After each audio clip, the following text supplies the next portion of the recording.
Hey everybody, dropping in on you. This is going to be real brief, succinct. I just wanted to take some time to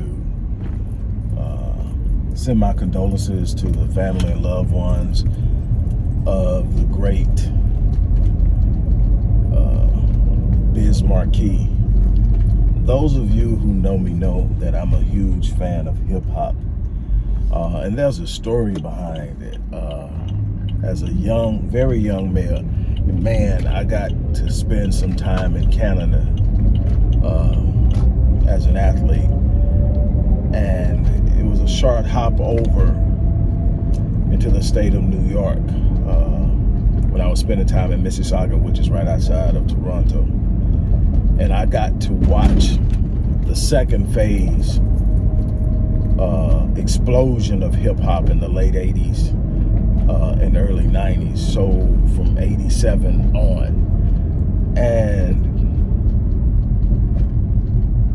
you would hit these clubs and it was the DJs that was making it. And I want to make sure that when I say hip-hop, you know what I'm talking about. Hip-hop isn't just music. Hip-hop is a culture. Hip-hop was a culture that was birthed out of a need for blacks to have an ability to communicate the riches of our inheritance and our heritage. It's so much more than rap. It's an entire culture, from the way that we dressed to the poetry, to the enlightenment and education that we shared through the means of poetry, writing, music. It was the camaraderie and love that we shared for one another, and so much more. And there's not many that embody the true nature of hip-hop in today's artists. You have, especially when it comes to the rap category, you have J. Cole, you have Kendrick Lamar, and there may be a few others that are in this new bunch. But, you know, talking real MCs,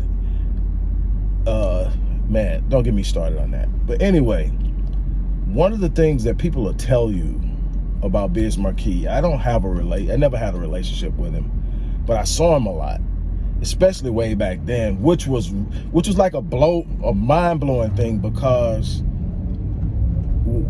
growing up in Houston, you didn't see a lot of celebrities.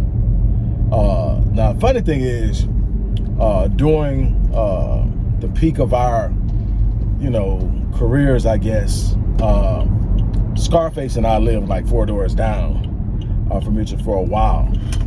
And so, that was like, saw him every day. Next to him was Vincent Brisby, that played for the Patriots, and a couple other people. But that's neither here nor there. But like growing up as a kid, seeing people who were on videos and on TV and stuff, you didn't see me. Like, I think the only person as a kid, as a teenager, that I can think of that I actually saw, and maybe there's somebody else that I actually saw that was on TV that I recognized, was Marvin Zimmerman. He would work for the news, and he came out and did a story in the neighborhood, and that's how I saw him. So being in an environment in New York where the people that you were hearing on the radio and the people that you were seeing on these album covers, being out in the club and just being able to walk up to them and stuff like that was a trip to me. But by far, the one who was most approachable, the one who was always showing people love, the one who could make a party hop. I mean, yes, he rapped. Yes, he did. But I mean, the way he worked the ones and twos kept you moving. Only people who have been up around during that time know what I'm talking about. It was a different thing than it is now. Now he stayed relevant, and that's the other thing that I admire about him, is that he stayed relevant, not for the purpose of staying relevant, but for the love of what he did. He was a creator. He created an entire lane for himself in hip-hop, in the music industry. He paved a place that nobody else could walk in or walk down and be comfortable in, because he owned it. And that's what made him special. There are other artists, there are other people like that, but when I think back and I go back and you talk about walking in clubs, you're talking about Red Alert. Just running crazy.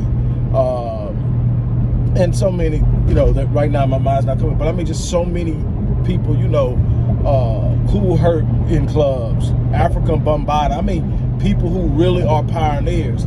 This guy is a second generation pioneer. I'm talking about Biz, and probably one of the most innovative and diverse cats you're gonna ever see in music. He invented a whole new space for himself, reinvented himself, and then did it again. And he was touchable, but more than that, he touched. And for those who understand me and know the love that I have for hip hop and the pain that I go through every day when I turn the radio on, you can understand my pain right now, because the brother was young, and yet he left a legacy that should be envied. I'm just thinking about all the people that I know who are showing love to him because they actually met him and knew him and did, you know, spent more intimate time with him. And I'm thinking about the stories they're telling, how many people he put on, how many people he taught. All of that is a reflection of the genuineness of who he was. And that's the beauty of that cat, man, was his genuineness. He was him 100% of the time. He's going to be missed. I just hope that, you know, in some way, the love that he's getting and the things that people are going to be sharing over the next couple of weeks sort of inspires a renaissance of true hip hop, because it's such a powerful tool for teaching, for uniting, for coming together and being innovative, because that innovation that he used to pave his career is the same type of innovative mind that we use to pave a new path to freedom and empowerment. And that's what hip hop was about. We got lost along the way. We went commercial. We let people into our circles and into our creation that were there solely for the purpose of capitalism, solely for the purpose of gaining money. And it was so much bigger than that. It was so much powerful than that. It was so much stronger than that. And I was talking to a very close, somebody I consider myself to be very dear to. We spent a lot of time working on stuff. This person is like one of the most engaged people I know, and has been feet on the ground for so long. Neota Yora, who has actually spent time with him. We were talking about that, exchanging early on that about that. Like, but we have these talks about hip hop. We've done it for years about hip hop, and you know, just the whole nature of hip hop, the meaning of a true MC, and the role of DJs back in the day, a lost art. But I think it's so necessary.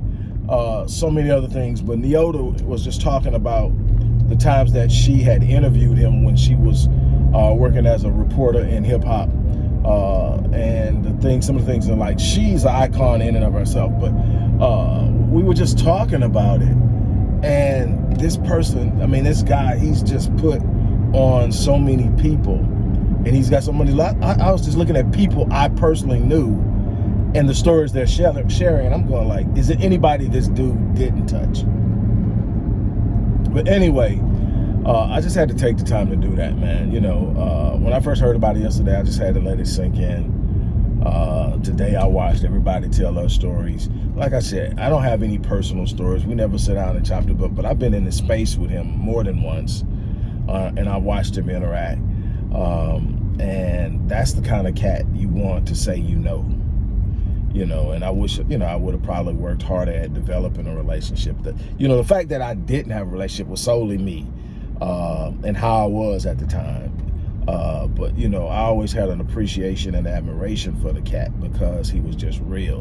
And there's a few other cats, and I'll maybe talk about them later, but I don't want to dilute anything that I'm trying to say, because this brother earned that space with his uniqueness, with his own personal style of flair, yet it was tempered with true genuineness and intimacy that everybody felt like, man, I'm a part of who he is and what he does.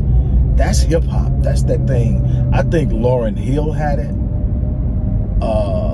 you know, and there are some others that you just connect with. But at the end of the day, I send condolences to his family and his friends and his loved ones, to the hip-hop world at large, to those who are going to have him in their thoughts for some time. You know, send up love and light to all of you guys. And I just wanted to share that. That's my little moment, and I'm out.